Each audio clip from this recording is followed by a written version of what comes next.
ज़्वाद, ज़्वाद की आवाज़ है ज़। ज़्वाद से शुरू होने वाले अल्फाज कुछ यूँ हैं: ज़िद, ज़ईफ़, ज़ाया। आइए ज़्वाद की कहानी सुनते हैं।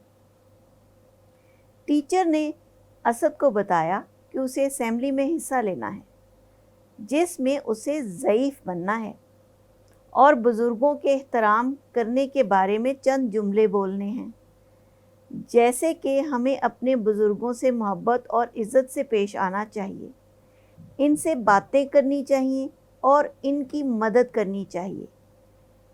इनसे किसी चीज़ की ज़िद नहीं करनी चाहिए। असद ने अपनी टीचर से पूछा कि ज़ईफ़ कौन होते हैं और मैं ज़ईफ़ कैसे बनूँगा?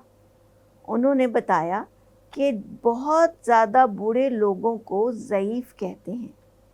आप अपने दादा जान का चश्मा लगा लेना और दादी जान की लाठी पकड़कर झुककर चलने की मशक कर लेना, और मैं आपके बालों में सफ़ेद पाउडर लगा दूँगी।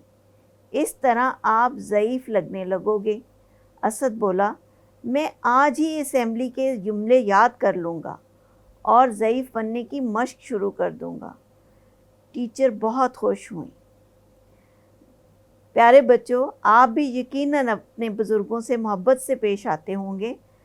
आपको पता है हमें अपने बुज़ुर्गों की मदद करनी चाहिए और उनसे मोहब्बत से पेश आना चाहिए।